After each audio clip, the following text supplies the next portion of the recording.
Welcome to the virtual Stab Comedy Theater. It's time for the Suzette Veneti Show. Please welcome to your screen, Suzette Veneti.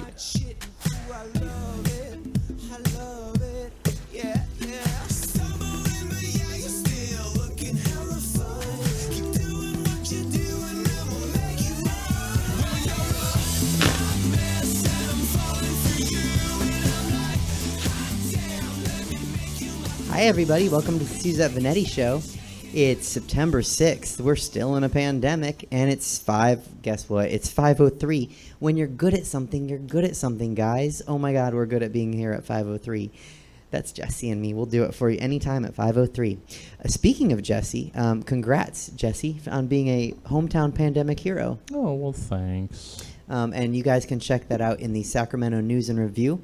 There's a virtual copy, or you can get a paper copy. I think they're still doing that. If not, just go check it out virtually. Sac News and Review, Hometown Heroes, Jesse Jones, that runs Stab Theater. And so that's really cool, because I'm grateful that he lets me do this show, and we bring it to you. Speaking of the show, let's get going with the show. You notice the Chromebook. It's the old one. She's still plugging, but she needs to be changed. So I'm still working on that. It was a charger problem. Sometimes we all just need a new plug to go on our port. You know what I'm saying? Anyhow, U.S. drug makers have issued a pledge to make a safe vaccine. Wait, what? A safe vaccine? You're promising a safe vaccine? It should be safe, I don't know, by default. How about pledging a free vaccine? There's an idea. Locally here in Sacramento, thousands turned out to support Trump in car rallies and boat rallies. To kick off Labor Day, it would actually be called the flotilla, but I don't think the Trump supporters know the word flotilla. Anyway, to kick off Labor Day weekend, a caravan of cars drove from Rockland to the Capitol with Trump bumpers, banners, and posters. The crowd congregated on the Capitol steps and to cheer each other on as more people walked up. They cheered maniacally with their racist beliefs, and eventually they made their way to the 10 blocks west to the river, where they cheered on a flotilla, that's what it's called, of boats. Maybe flotilla. I don't know. I read it. No one taught me how to pronounce it. Also adorned with posters and banners and signs of Trump and paraphernalia of Trump. So, Paul Revere. 1 if by land, caravan. 2 if by sea, flotilla. What if it's both? The redcoats are coming. Help me out, man. The world's loneliest elephant, Kavan, that's Kaavan, so I'm just going to say Kavan, who lived in a Pakistani zoo, lost his partner in 2012, and he's been medically cleared to travel, most likely to Cambodia, because he's been lonely and without a partner for 8 years. Tell me about it, Kevin. Tell me about it. Same boat. No one's helping me out. Anyway, Kavan has been cleared for travel on Friday. And that he underwent a medical examination, and he's really big and lonely, and gonna go somewhere where hopefully he can meet a mate.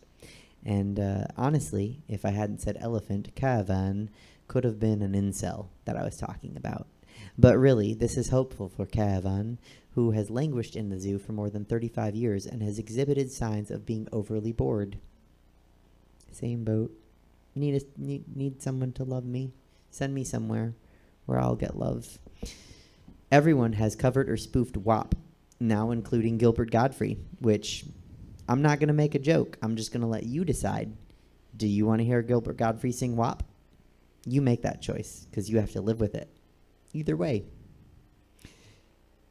52% of young adults are living with their parents, and that's the highest since the Great Depression. In related news, Mom, Daddy, rent's really expensive and the pandemic's still going, so I'm probably going to come home for just a couple months. So it's just me and a black bug and 25 gowns and 47 pairs of sticks-inch stilettos and a broken hairbrush. So we won't take up much space. The moon is rusting. Scientists have found that the moon is accumulating rust, specifically on the side that faces the Earth. It seems that the Earth's magnetic tail creates a field that the moon must travel through for 9 days, and there are particles in this field that create rust on the moon. Moon, girl, what you doing up there getting all rusty and dusty from some nasty asteroid tail? Don't be all rusty and dusty. Get whatever you need, even if it is a nasty asteroid. On Dancing with the Stars, Carol Baskin will be joining the competition. I'm not going to make an Eye of the Tiger reference here or joke, but I will say that Carol Baskin is only the second suspected murderer to join the show after Ray Lewis. Suspected murderers on Dancing with the Stars are 0 for 1, so she could make history here. Your thoughts? You thought the Quick Step was dead? Carol Baskin will be the killer of the Quick Step now. I mean, the judge of it, the executioner of it, I don't know how to... Hi. Joining her on this season will be Nelly, who will undoubtedly shake his tail feather. Backstreet Boys heartthrob AJ McLean and regular heartthrob, non-Backstreet Boys version, Jesse Metcalfe will also join the show. The show will have heavy quarantine procedures. Like instead of an Argentinian tango, they're going to put one partner in Argentina and the other partner in Los Angeles, and they have to tango from that far apart. All that for that joke. Also, Tyra Banks is taking over the hosting duties, so expect some smizing.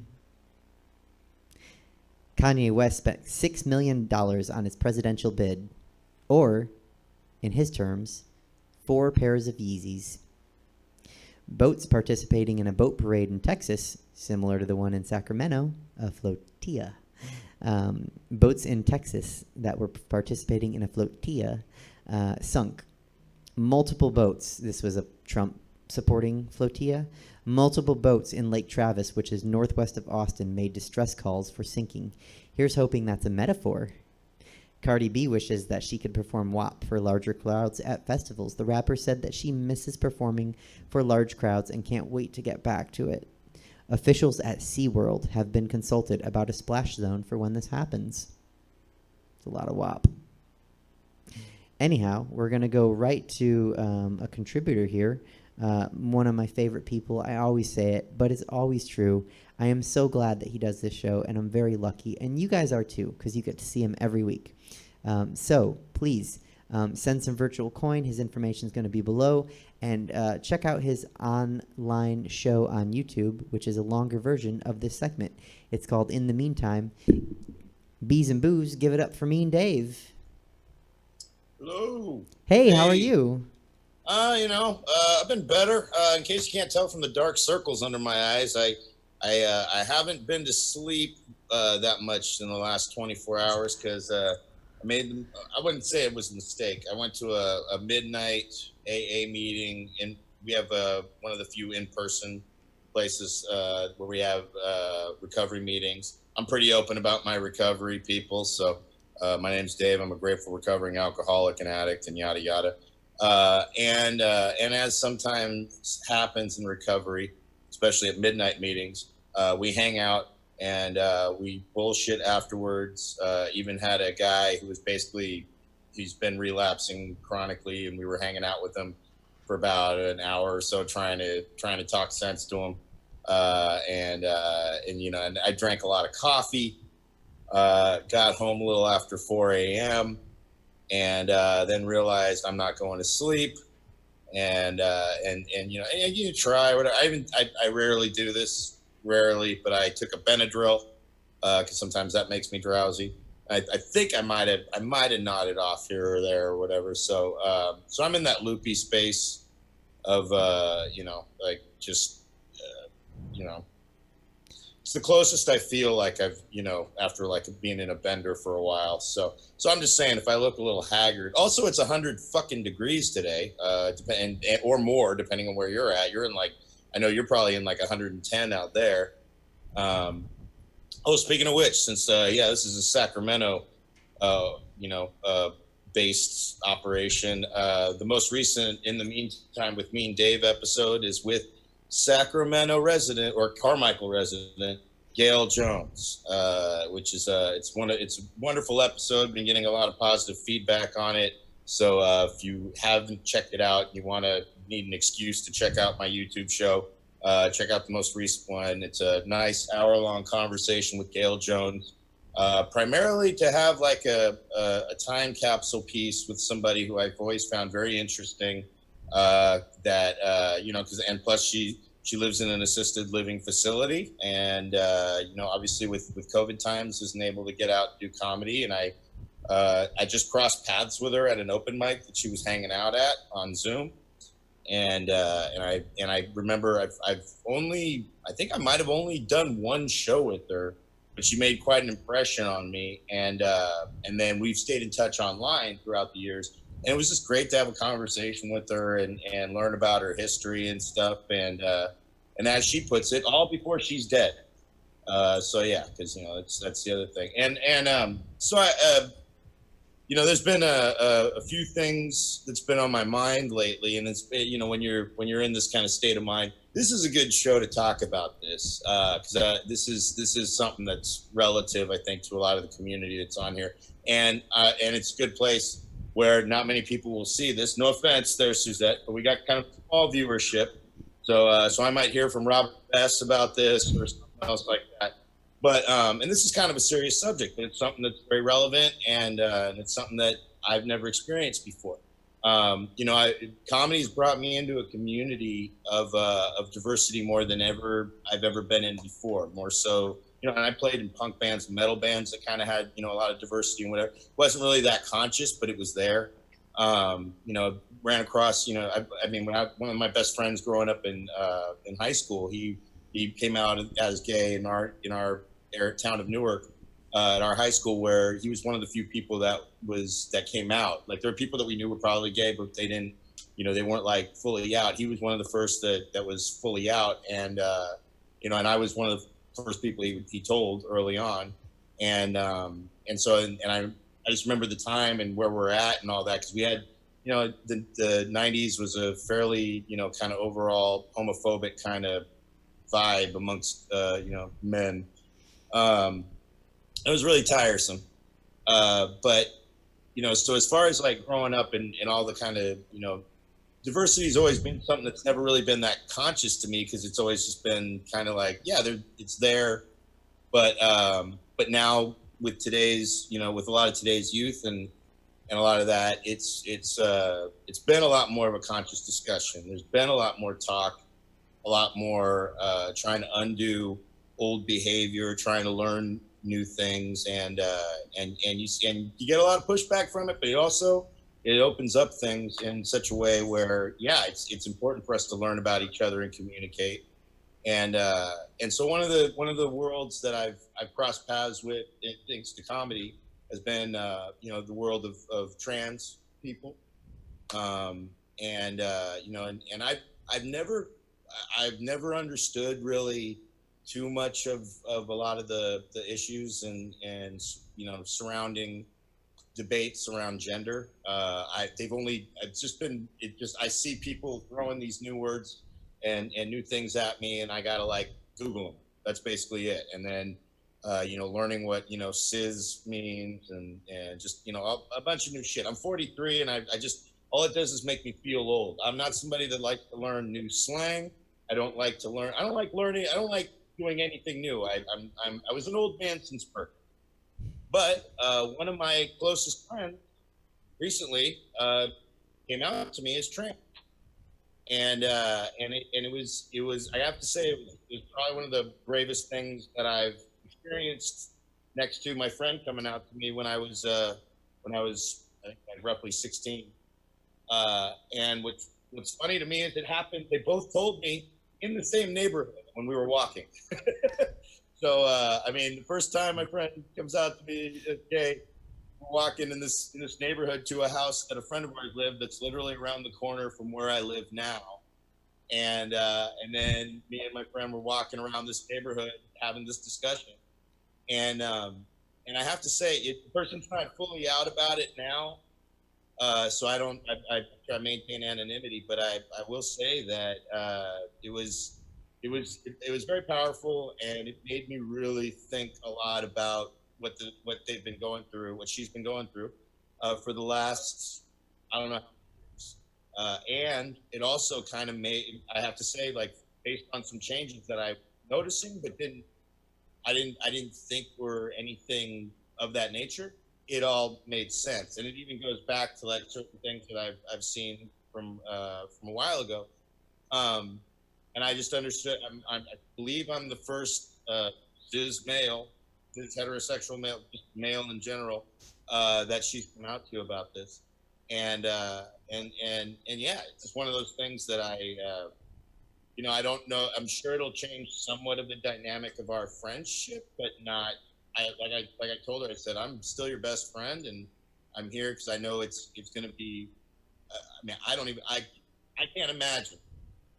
And I know that I've had this discussion with her when we were talking about other people who were trans, and so it's just really been interesting learning about it, and also find it funny. One of the people I don't need to get too graphic on things, but I have had experiences that basically it's in my world. And I don't look at this as like something that's, I was really, the thing I think I was most, I had to be proud of myself about was the fact that my first instinct was my friend, and I'm not sitting here in fear like it's something that reflected on me, because it reminds me of when I was a teenager. And I remember I knew what the first thing was when my friend came out. I'm like, well, I know I'm going to get a lot of questions from people when they find out as to whether or not I'm gay or whatever. And that was, again, that 90s. And I remember what I used to tell them. I said, I don't know, because I was still a virgin. I'm like, maybe I am. Who knows? And I would say that kind of jokingly, but it's really strange how much this matters to people. And I've learned over time, it's like I'm really not that concerned with a lot of it. I'm finding I'm pretty accepting of people, especially a lot through, definitely more through in recovery. I'm really just not accepting of you more if you're just an asshole, and I could be whoever, that doesn't require being any race, gender, or whatever. That just requires a shitty character. But yeah, it was just one of those things that I have to say that it's one of those things that I've seen it. I've experienced, knowing people and whatnot, but this one really hit home, and I have a lot of love for my friend, and I only hope the best for her as she continues to transition and learn, and just stay open and learn and all of that. And so yeah, so hopefully if anybody's hearing this and they like, or this helps kind of bring a little more light into what we see as like a fairly intolerant world right now. Well, it's 100 fucking degrees, and I'm not, things are going to be okay. Yeah. We're just going to burn off the planet like ants. That's all. It is, it was 111 here today. Good fucking God. And I hosted you should come down sometime with Chelsea. In that heat? Fuck no. No, not not in this heat. Anywhere, but not in this heat. When it gets cooler, you guys should come down and hang out at Drag Brunch. And if you want, we can do the show live. That'd be great. Yeah, we should. Yeah, I'll see about that. Yeah, but I was gonna say, I need sleep though. What's that? I'm gonna need some sleep. Yeah, no, I was gonna say you started off talking about not sleeping. Same.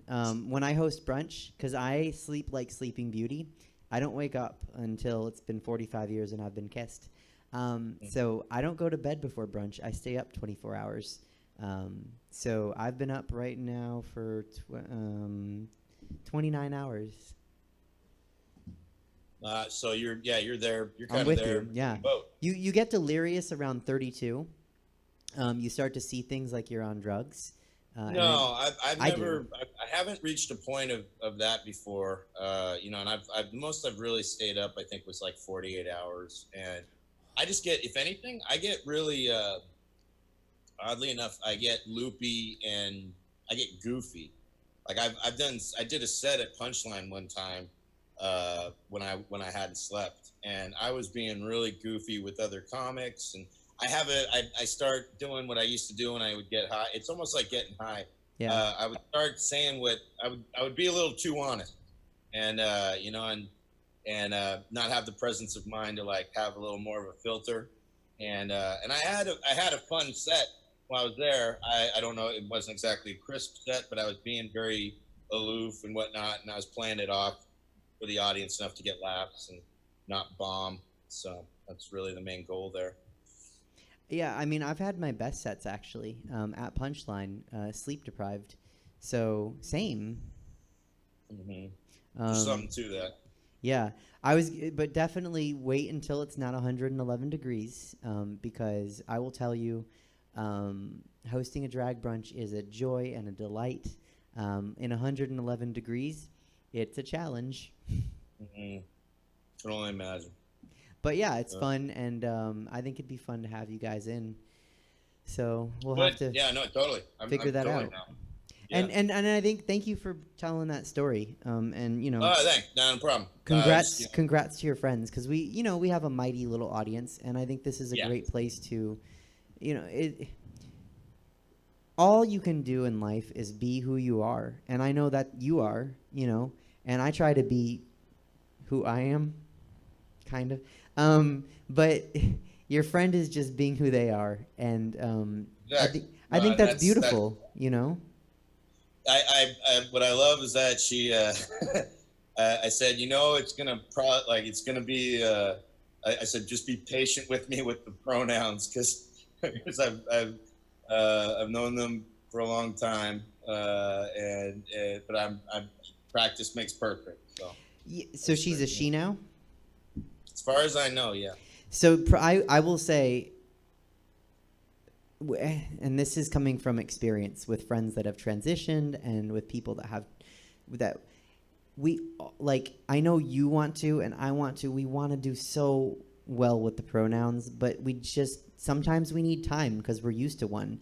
And so that's no first thing. I mean, she was laughing when I said that. Please don't get mad at us, people out there, because I was just incredibly impressed, because it was funny, because I thought it was something like comedy gossip related that she was gonna tell me, and then basically told me this what was going on and how it related to this or what we were talking about, and then said that, and I was like, oh shit, like, and it was, and I could tell it was not easy, because also, and I'm, like I said, I'm one of her best friends, and that, again, I'm like, it made a lot of sense of a lot of things that I've known. I mean, because people, people, but we still have things that, we don't, me as an addict, alcoholic, there's things that I only kind of discuss with like my fellow addicts and alcoholics that I don't feel the need to talk with everybody about and whatnot.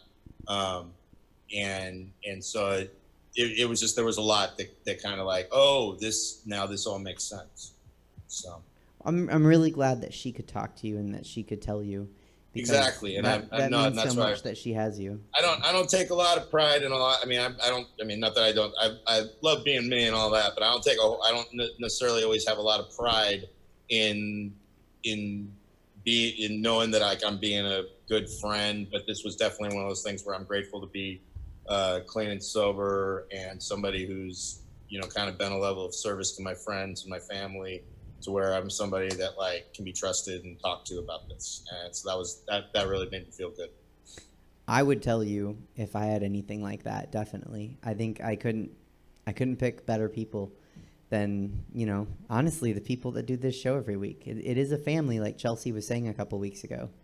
Totally. So. No, and that's why I love coming here, because that's things I can, I don't feel like pressured always. It's like there's times where I feel like talking about something that's kind of funny or whatever, but then I'm like, you know what? This is something that I do want to talk about. I've talked about it at a couple meetings and whatnot, but I'm like, but this is more of a forum also that, like, I know that a lot of the audience is very LGBTQ, friendly and well, very, and also just let them know, it's like, I'm one of your classic metalhead dumbasses that, comes from all that, and that, that is, there's, the world today is just filled with a lot of, we just got a lot of negativity going on, and we have a lot of reason for it too. There's a lot of powerlessness and what's going on in the world, and so it's very difficult. But it's like, if you gotta, just like the story of my landlord finding the guy that did the hit and run. It's like we need a few happy endings lately. So. Well, I think your friend's really lucky that she has you, and we are too. So thank you so much, as always. Thank you. Yeah. As always. Talk to you soon. Talk to you soon. All right. Soon. Bye, Mean Dave. Okay. Bye-bye. All right, peers and queers, that was Mean Dave. His information was on the screen below. And as always, above me is the information for Stab Comedy Theater, which is run by local pandemic hero Jesse Jones, operating with no money coming through the door. So if you want to send some coin, I'm not Yosemite Sam. I'm just pointing at the Venmo handle. It's above me. Okay. With that, we're going to go with my interview guest, and I am so excited, as excited as I always am for Mean Dave and Chelsea, but this guy, I love him. He came up and did one of my shows last November, and I always try to book him when I can, and we haven't gotten a second chance yet, but at least he's here tonight, and hopefully one day our schedules will line up and I can get him back in person. Although right now it's not us, it's the world that needs to get its act together, because we're ready to do a show live. Peers and queers, he is a fantastic comedian and a fantastic follow, and you're going to love him as much as I do. Give it up for Chaz Carter. Yeah. How are you? I'm good. How are you? I'm all right. Thank you so much for joining us tonight. Yeah. I don't know if I'm actually good. I think I just say I'm good because that's like my default because of the pandemic. So I would say I'm fine. I try to give honest answers. I actually am good today, if not a bit tired. But good, and it's okay not to be. I think that's something I want to tell the audience. It's okay not to be good. You can say you're fine. Yeah. You can say, meh, Yeah. It is currently 1,000 degrees in LA. It's very, very hot. And I think this is honestly, in all the years I've lived here, this is the hottest it's ever felt to me. Like it definitely feels like hell outside, or like what I imagine. Where are you from originally? Florida, which is surprising. I'm from somewhere that's very humid and very I don't know. I guess I just wasn't. I don't know if I was just mentally prepared for this kind of heat in the pandemic. That was. Yeah. On top of everything, we have fires and now we got heat. Yeah. Do you prefer like a 90-degree, 100% humidity day over a 110-degree day? I would say I would choose the one with humidity only because humidity is really good for your skin. Tell me about it. Yeah. I don't get. People tell me I look 24 all the time, and I'm like, yes. And if I was in humidity, I would look 18 still. Yeah. Humidity is really, really good for the skin. It definitely opens the pores. So I feel like if I'm gonna sweat and be uncomfortable, I might as well do it where it's gonna benefit my. You know why I like it? I like it because I go upstairs pretty quick, and then I have a sweaty back, and then people look at me like, why do you have a sweaty back? But in humidity, we all have sweaty backs. It's the great equalizer.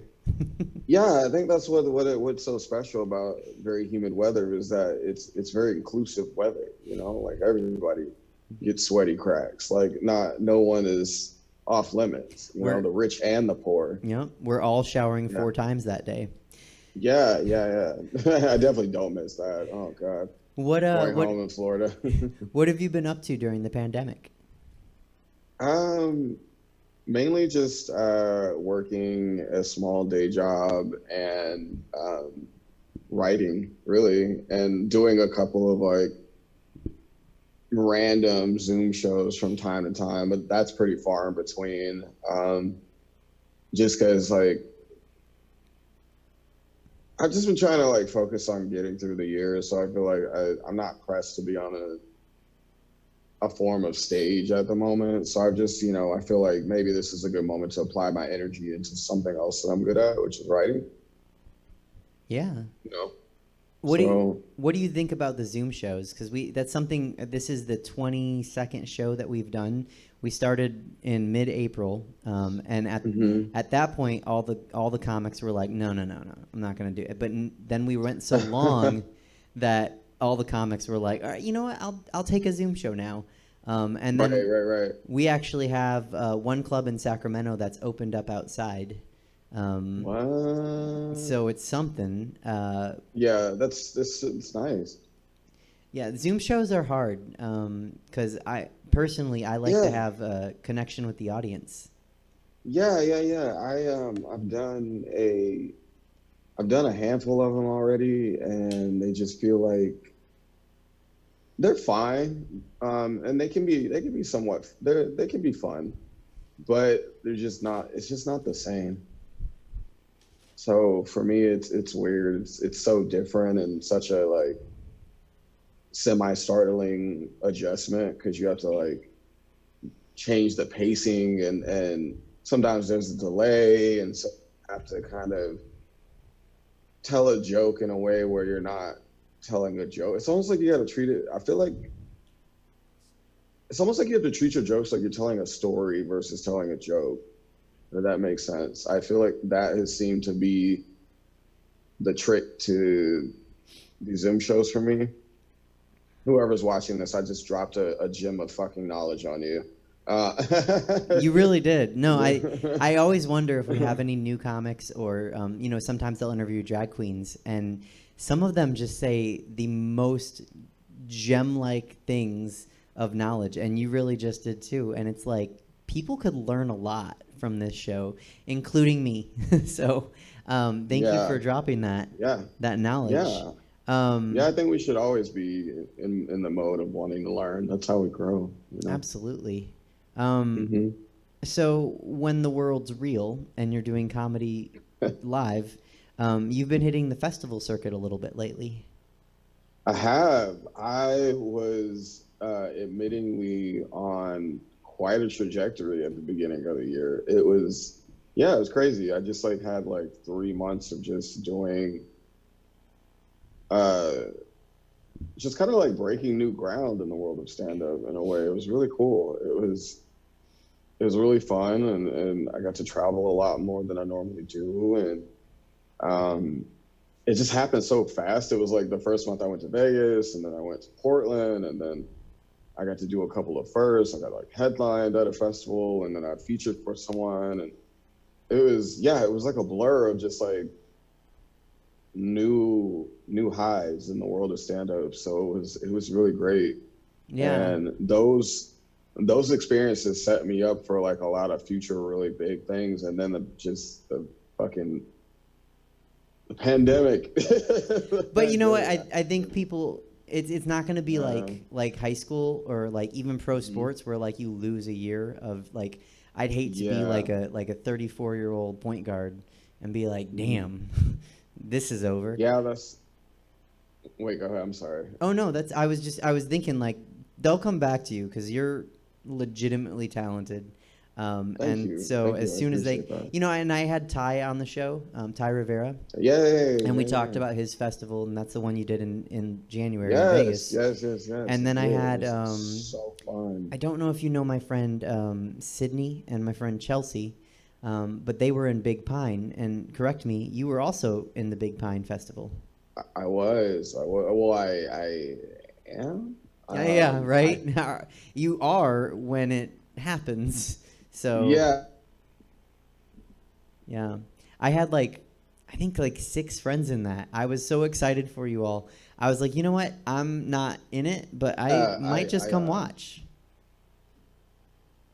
Yeah. It was. It's interesting. I think it's happening virtually. I'm not entirely sure.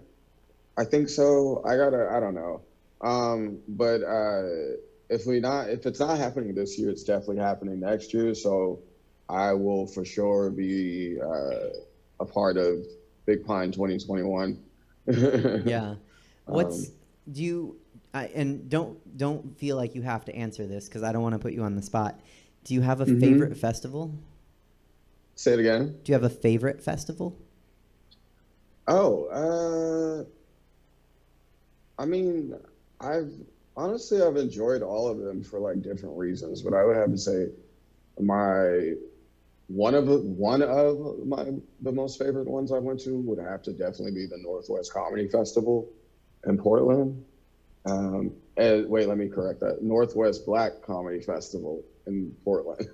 I just every time I've done it now, 2 years now. I'll be going again next year. It's just every time I go, I've had an amazing time and I've made new connections, and just it's just one of the reasons why I've kind of really fell in love with Portland, to be honest.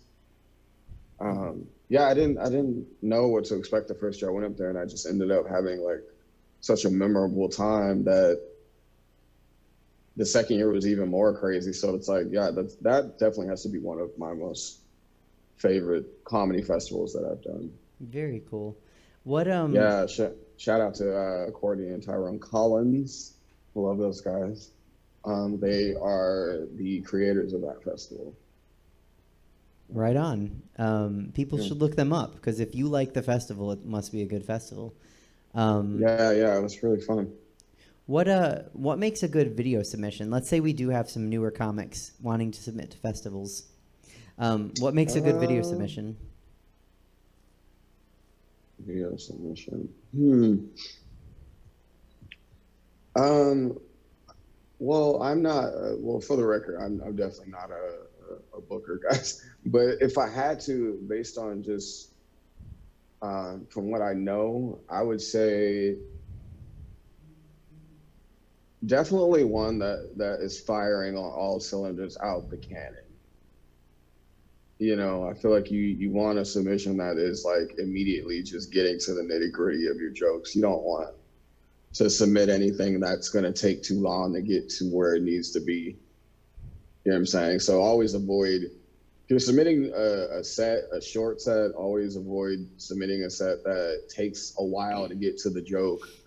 You know, like you only have between 3 or 5 minutes to leave an impression. So you want to make sure every minute of that shit is just like balls to the wall, fun. Yeah, just like Yeah. yeah. So like the opposite of the Zoom shows, basically. Basically, the entire opposite of Zoom shows. Yes, you need to have you need to be a relentlessly undeniable set from, and that is coming from like people who I know who have booked for those type of things. Those are the things that they have said to me that I'm now saying to you all. What makes a good, so that one you did point out that you're not a booker, and I should have asked you, I should have prefaced, okay, I should have said in the question, what makes a good set when you turn one in? So lazy journalism by me. What makes a good festival as a festival comic, a comic who goes to festivals? What do you like at a festival? What makes you say this is a good one? Just a welcoming energy, a sense of camaraderie between the artist and the producers. What else? Just a mutual respect, things of that nature.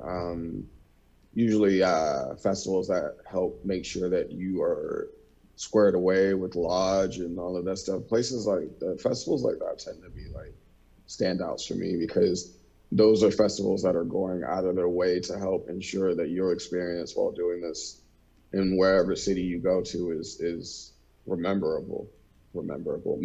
Sorry, I'm a little high, you guys. I smoked a little. No, that's okay. I don't know if you heard, me and Dave and I are both operating on like zero sleep for the last 28 hours. Yeah, so no, I did hear that. Was crazy. I went through several periods of no, I actually sometimes periodically go through periods of insomnia, so I understand. Yeah, I mean, it's its own kind of drug in a way, I've found. Yeah, it is. I don't know if I'd recommend it, but I don't know if I'd recommend any drugs, just in case who's watching. That's probably the one to do, kids. Stay up late. So back to live comedy. because it is what we miss so much. What's the most, because you have performed a lot of places, what's the most interesting venue that you've performed? I would have to say, okay. Oh God, oh man, I can't even remember the name because it was a while ago. Okay, I'll just describe it as best I can. I would say the most interesting venue I've ever done stand-up at would definitely have to be. I did a show in San Francisco about 2.5 years ago, and it was at this place that like looks like it looked like this marriage of like. It looked like a sushi bar, but with like a dance floor, but also had like this other side that had a bit of a like arcade kind of feel. It looked like the type of place you would like do stand up in like Japan. It was really cool. It was this very unassuming. The booker was a really cool guy, and I just remember it being the most interesting, visually cool place I'd ever done stand up at, because it was the stage was like in this area where you didn't expect it to be, but it all just like looked so nice. And I remember just, I wish I knew the name. I can't remember the name. It'll come back to you as soon as we end the interview. interview. It'll circle back. Yeah. It'll circle. Sorry, anyone. No. You'll get it. I'll post it for people. Yeah. What's your favorite city for comedy? Oh man. I would say, for me, it has to be a toss between the Bay Area as a whole, or a close second between Portland and San Diego, because those are 3 places that I've done quite a bit of stand-up at, but also have just been able to do shows that are so different, like completely different locations, completely different audience, you know what I'm saying? So it was like, these are cities that I've done a lot of stand-up in, where I got a chance to really flex my different sets and different jokes, because I was dealing with different audiences. It didn't feel like one show is the same, and so that's what I remember being so cool about those cities. Okay, again, you don't have to answer this. If you don't want to, because I'm not trying to make you put anyone on blast. Are there any cities that you're not in a hurry to get back to? No,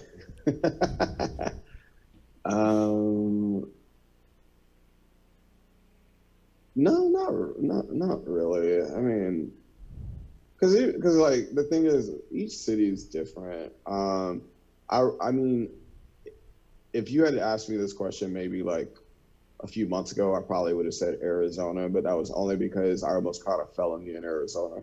Good reason. Yeah, over weed. So I had a little bit of a like ill feeling about it for a while, but I got over it, and I love the place now. But yeah, that was like a moment where I just didn't like that city. Yeah, I mean, if you catch the wrong charge in Arizona, it'll be what's that movie? Not city, it's state. Sorry. No, that's okay. But I mean, what's that movie where the 2 girls go to Asia and they end up in jail? Oh, is that the one with Claire Danes? Yeah. To, like Fiji or something like that. I'm gonna look it up. I don't know. I have a reference to make. Jail movie. This is why I need a Chromebook during my show. I've been Broke Down Palace. I feel like if you get the wrong charge in Arizona, especially as a black man, you could be in Broke Down Palace. Yeah. Please call me if that happens. I will use all of my white lady powers and come down and extract you. And tell them that we're gonna deal with you up here and save you, because I don't want them to catch you in Arizona. I don't want anyone caught. Like, they just make people do work camp and like, I mean, that sheriff is out, but like, yeah, no, for real. Awesome. Now my computer's like, here's Amazon. Do you want to buy Broke Down Palace? No, go away. Are there what's the longest? Okay, so you drive when you go to these far off places. No. I either fly. Oh, really? taking a Greyhound. I don't have a car right Nice. now, or I haven't had a car for a minute. So a lot of times, I'm either, if it's far, I'll fly. If it's close enough, I'll take a Greyhound or carpool with another comic, or or even in some cases, those are usually the instances. That counts. I mean, a carpool with a comic, that counts for my question. Yeah. So what's the longest you've ever gone by car?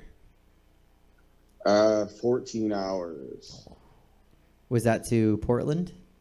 Yes, the first year I went to Portland, me and 2 other comics, we drove. Any tips? It was about a 13.5-hour drive. Yeah. Any tips for any comics wanting to do a 13-hour drive? Snacks, places to stay? Snacks, water, plenty of gas money. Make sure you're going with comics you can tolerate. I was lucky enough that I did go with 2 comics who I'm really cool with. But for people who aren't, always make sure that if you're going to go on a long road trip with comics, you know them. Yeah. Or not necessarily have to know them incredibly well, but just know them well enough to feel comfortable in a car with them for that long. Also, because it's okay to be have no talking in the car for like. Right, that's another thing too. You can't talk for 13 hours. Yeah, a lot of people need to learn to be okay sitting in silence. So you don't need to talk every single waking moment that you're in the car. Like there can be just music. That's why there's music. There's music, there's podcasts, there's the sound of nature as you drive by. You know? And I say this more at an open micer level. You're certainly not. I am an open micer level, but no. I would say, well, thank you. I would say if you go with a comic that's a feature or a headliner, and even if you are, you don't need to make jokes the whole time. No. You don't need to impress them, because the thing that you have to remember is that they brought you along because they thought you were good enough to open for them or be on the same show with them. So you don't have to like be on when you're in the car. You can literally just be the person you are when you're not on stage. Yeah. If you're not driving, get on your Facebook, write out some jokes. Yeah. Don't say them out loud. I think what I just proved is I'm ready to go on a car ride with you. But I like that you fly, so I'll when this show starts making some money, I'll just catch a flight with you somewhere, because I'm an air princess. I am not. Where are we going? Yeah, I'm not a rest stop princess. Oh no. What do you love about live comedy, or like about it? I'm assuming you love, but I don't want to put words in your mouth. What do I love about it? I love that sense of connection you feel when you are telling a story or an experience, and people really connect with that. You know, the relatability, that stuff it makes the joke feel so much more grounded in realness and truth. And that's kind of one of my favorite parts about doing stand-up. It's because you get to talk about shit, and somewhere in the audience there's people just like connecting with it enough to where they are laughing and coming along with you for this ride, you know. Very cool. And anybody that's watching that has not, I mean, anyone that's seen you live should definitely do it again. But when all this is past us and they get the chance to see you live, and if they're in Sacramento, they will, because like I said at the top of the interview, I will be booking you.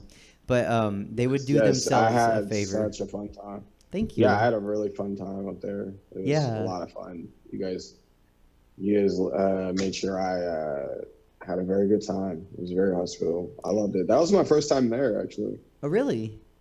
Yeah, I had never been to Sacramento ever before. Well, I drove through Sacramento to go to Portland the first time, but yeah, you have to. Yeah. We'll figure out some. We'll link up some other shows. So if you fly up, it's worth it. And you can come to Brunch on Me. You probably heard me tell me, Dave, I'm hosting a brunch now. Actually, Yeah, I love brunch. I am a brunch advocate. yeah, been doing it for. Big. I mean, I don't know if COVID counts. Like, so like I've been doing comedy for since January of 17. So do I get to say it's almost 4 years, or do I have to take out the last 8 months? Like we've all been Thanos. Like, do these years count or not? But yeah, I know it's weird. I ask myself that too sometimes. I'm like, does the first half of 2020 even count into my like stand up? And then I realized it does, because I was doing stand up up until early March. So it's like, I guess look at this as non-paid leave. Yeah, I mean, here's the thing that we've and I've had, including yourself, some amazing talented people.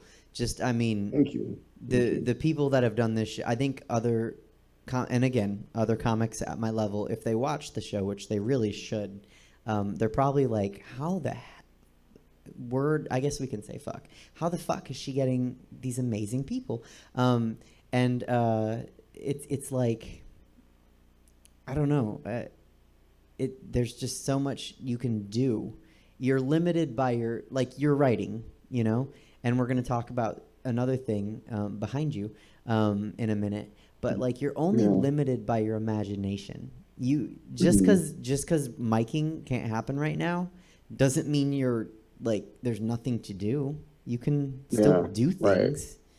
Right. So keep doing them. If you're really if you really want to be creative for a living, this is a hurdle. It's not a roadblock. Jump it. Exactly.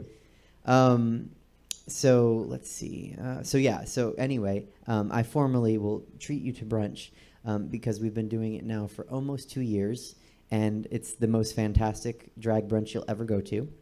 Yes. Let's see. Okay. So behind you, there is a graphic for something you're working on. What can you tell me about it? Oh, yeah. Behind me is a graphic for an adult animated show that I'm working on with my writing partner and fellow comic / best friend. It's essentially about two superheroes who are also roommates because they're broke, and they don't get paid, or they're just due like their white counterparts. And so without giving nothing away, because I want you guys to be surprised by everything. Essentially, the show just kind of like chronicles their journey to like being recognized and on par with everyone's other beloved DC and Marvel heroes. So the show is essentially a parody of the superhero genre, but within the adult animated world. So it's very, very much not kid friendly. That's all right. I don't know if we have any kids that watch the show. And if we do, it's a very like The Boys meets the Boondocks meets Archer, and in terms of like humor, violence, and overall tone. I can't wait. Where can people find it when it's ready? Well, when it's married with a network, that is shaping up to be a lot sooner than later. That's what I'll say. Okay, so we have your information on the screen below you, your Venmo and your Instagram. So if people want to follow you, that's probably a really good place to get an update on when they can see that show. What's the show called? Does it have a title? Yes, it's called Apartment of Solitude. I like it. I love comics. I have a drag queen friend, and I've been talking about doing just a show about comic book characters, just a drag queen and a drag princess just talking about heroes. Because I'm Marvel and she's DC. What are you? I'd have to say more Marvel. Yeah, for sure. I grew up with me and my siblings were like very, very into X-Men and Spider-Man and all these other like very well-known Marvel comics. I was gonna say when you said the superheroes getting paid big money and getting all the good due, I was like, not Spidey, not comic Spidey. Yeah. Movie Spidey for sure, but like comic Spidey, Yeah. He's slumming it. So when the project gets a network, it will come out and people can find it. How did the project come about? How did it happen? Well, originally it was going to be a podcast idea, but we just saw, my writing partner, who's very talented, just kind of like saw a lot more potential in the idea. So we just kind of from that point adapted it and just wrote it and started to get some eyes on it, and it just kind of started to like pick a life of its own. And now it's at a place where it's ready to be presented. And what's your partner's name? I see it on screen, but the top part's cut off. Oh, his name's Niles. Niles. Okay, cool. Mm-hmm. Niles. People should check out Niles and your work because it sounds like it's going to be amazing, and I can't wait, honestly. Thank you. What's in future? I mean, obviously this and festivals, and like you said, you were on like a really amazing trajectory, and I noticed that, and I couldn't be more happy for someone Thank you. that deserves it. Thank you. What else is in store for the future for you? Just developing more scripts and stuff with my writing partner, and hopefully, return to a stage sometime soon. But if not, then I'm just gonna continue to focus on, writing scripts and developing things and hopefully selling some shit. Yeah. Selling a show or a film script would be great. I bet you could sell a film. Is there anything that I am not smart enough to ask that you'd like to tell us in the audience? Well, no, that's no, that's not. Well, I don't know. Sometimes I miss something, and I want to make sure it gets out there. You're completely A-okay. All right, cool. So the last bit that we have is called rapid fire questions. So Chaz Carter, are you ready for rapid fire questions? Yes. Okay, cool. They're fun. Okay. I promise. It's good. Okay, so what's your favorite thing about the existence of brunch? Mimosas. Yeah, I agree. Although I gotta say, today at my brunch, I went out with it was a slushy Cosmo. Like I just was like, because it was 111 degrees, and your girl was hot, and so I was like, make me a Cosmo in a blender with ice, please. And like 6 people interrupted me, and they were like, "What is it? How do I get it?" And I was like, it's a Suzette slushy. Or you order it. I don't know. So mimosas are good, but I'm onto something. Right. Okay. Do you have a favorite LGBTQ activist?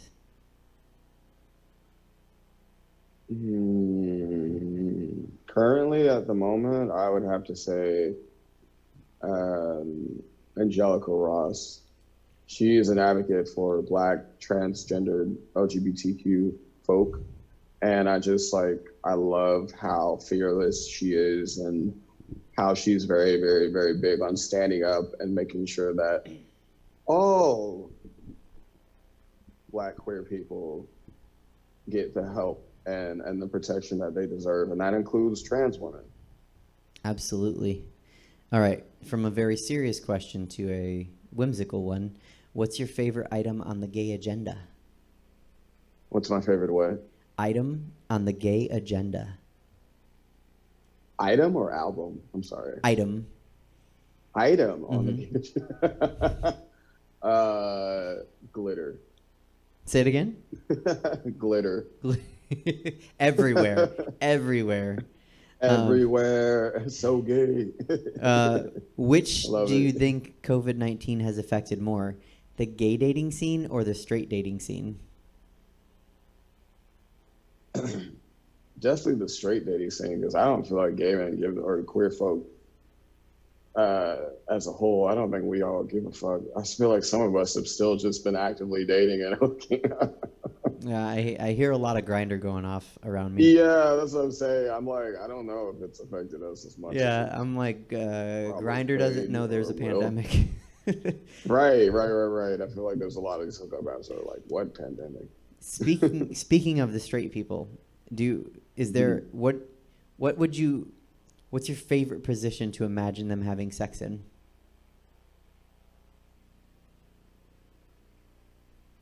None, really. That's fair. I was like,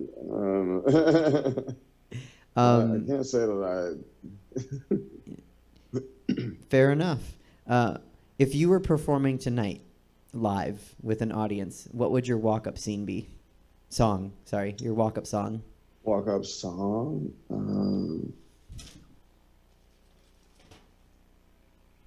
Probably May I by Flo Milli. Okay. I like that answer.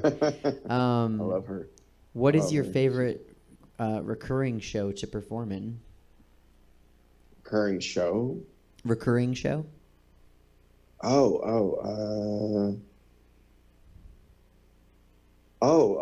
So at the San Diego Madhouse, before everything went to shit, they have a weekend Saturday show on their main stage. It's the 10 o'clock show.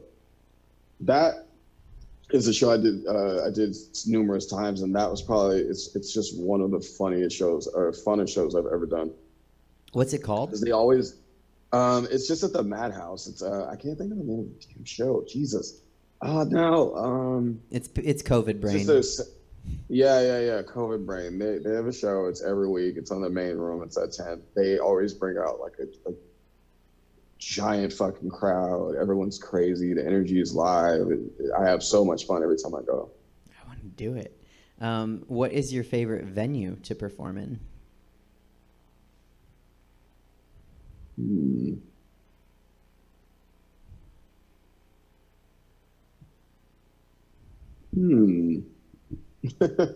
Maybe I would say it's a toss-up between the main stage at the Madhouse and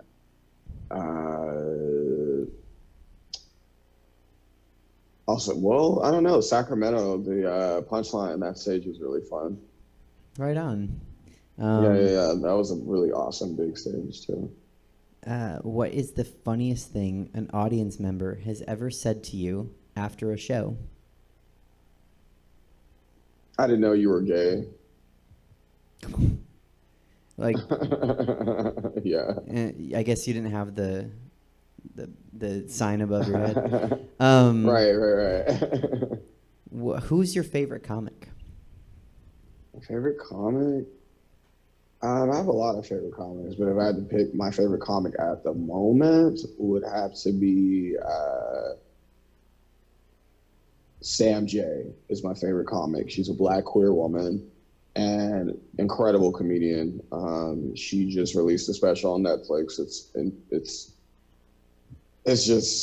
incredible. She's so funny, like hilarious. Definitely go check it out. Yeah, she's amazing, and I was bummed because I actually talked to her in person about doing my show in July here in Sacramento, and I was like, yeah, it's gonna be fun, and I don't know, she seemed interested, and then COVID.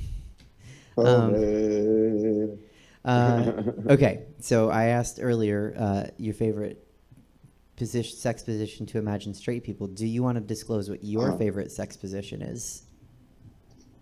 Oh Lord. No, because I'm very seasonal about it. It just changes. It changes for me based on the individual. Based on what you just said, I'm going to say my favorite sex position is a special on Netflix. That would be, I would enjoy that if that ever happened for me. Do you cook or bake? Bake. Light cooking. You like cooking? Light cooking, like easy cooking. I'm not much of a cook, but I do like to bake things. Oh, okay. I think it's so interesting when creative people like to bake, because I like to bake, And a lot of people say I that. love baking, like just throwing or putting together some easy tray of cookies or some shit like that, or muffins or something. Let's see. If we're at a bar, like you come up to Sacramento and we hang out and we go to a bar, what shots are we letting people buy us?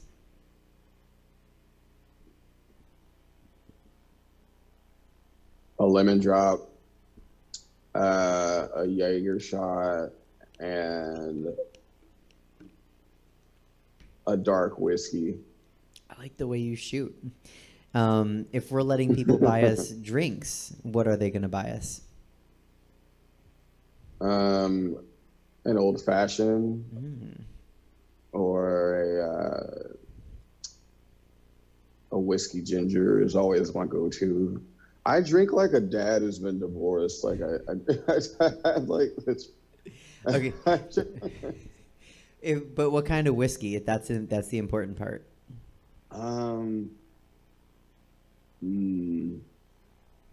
Let's say maybe Maker's Mark is a really good like starter whiskey. Notice I said starter because you can always climb higher. That's a good starter though. That's a good place to enter. This one's very important. Toilet paper. Okay. Over or under? Over. Yes. Oh my God, I love you. You know what's funny is I ask that question to every guest, and I don't get as mad when people say under as I do when they say, what? I don't have a preference.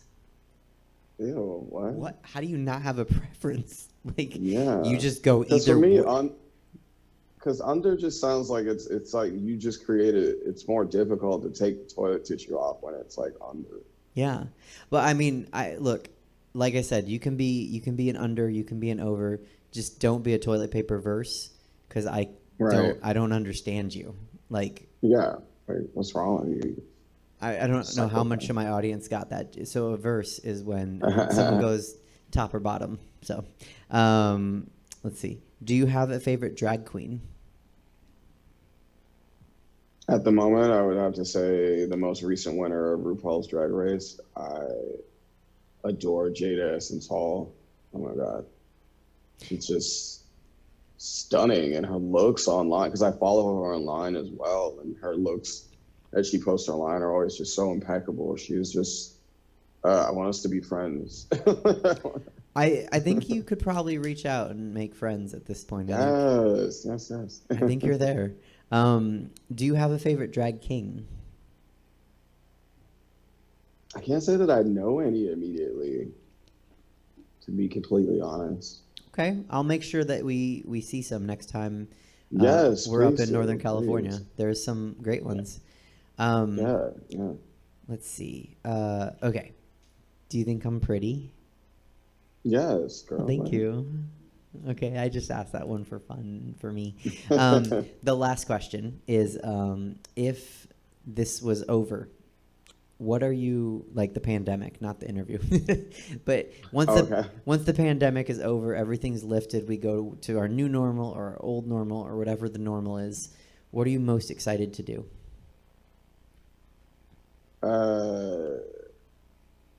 Not wear a mask.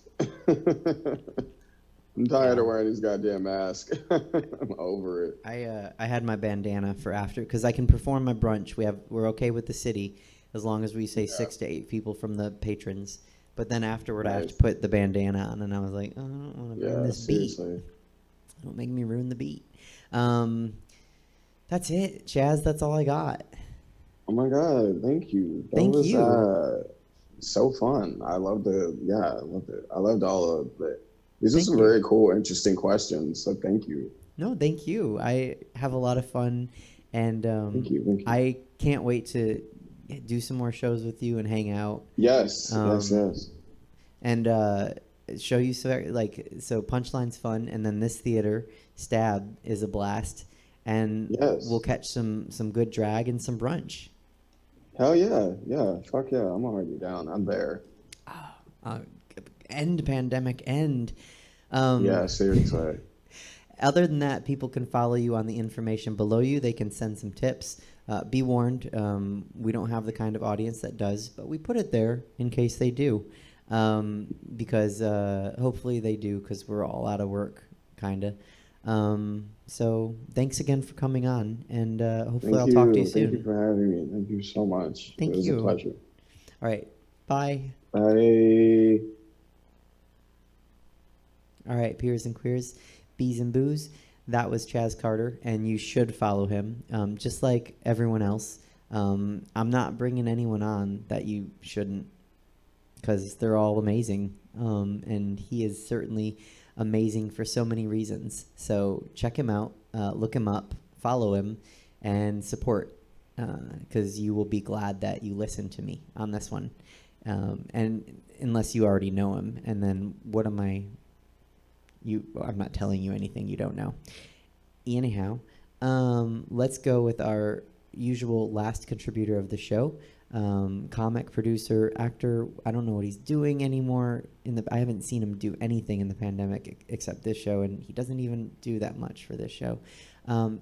Ladies and gentlemen, peers and queers, bees and booze, David Shapiro. David, are you there? Hey, Suze. Hey. Oh, you're quiet. Yeah, I'm in the Roseville Galleria. Oh. They're currently shutting down. I thought I'd be home by now, but I thought I'd just catch up with the segment here. So I have a mask on because it's required in public. For the most part, people are kind of staying distant. Okay. So some stores are open, some stores are closed. Some stores weren't open at all, some stores closed early. It's interesting to be in a space that's usually full of people. I talked to my friend that works at the mall, and they were pretty much closed and dead last night on a Saturday. So things are not back to normal. Wish they were, but they're not. A lot of people are covering their faces though, so that's good. What about groups? Are know, people staying apart, or like do you see large people are groups doing the best they can? Right. Groups though, are they staying together? Are they congregating? How are people doing like the 6 or more thing?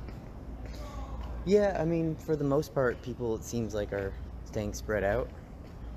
They're not like hanging out in groups. They have the place shut down, and yeah.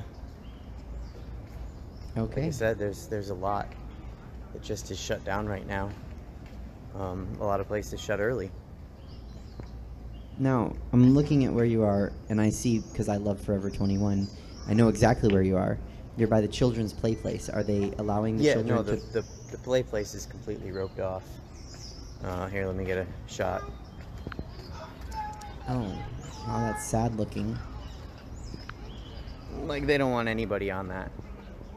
So, the restaurants here have outdoor seating. You know, like everywhere right now. So they're making a little bit of money, and some of the stores are doing curbside. They just send an employee out. That's good. Yep. Well, David, you probably shouldn't be out, but it does look very sparse, and it looks like you're staying away from people. So keep being careful. Well, you know, be careful, be safe, and I guess I gave you on-site reporting. I'm like a reporter now. No, you're not a reporter now. No. No? No. Oh. All right. Well, I felt like I was a reporter. No. Doing like on scene. No. No, you're not a Okay. reporter. Yeah, just be Will do. safe, because I rely on your safety. Take care and be safe, and talk to you soon. Okay, thanks, Okay, David. bye. Also, whatever app you were using for that footage, don't do it again. It didn't look very good. Anyhow, that's the show. And next week on the 13th, we'll have a new show, 5:03. Should be a fully stocked show with Chelsea and Clifton. Chelsea, I painted my nails for you, and you didn't even show up. Thank you so much to local pandemic hero, Jesse Jones, and we'll see you next week at 5:03.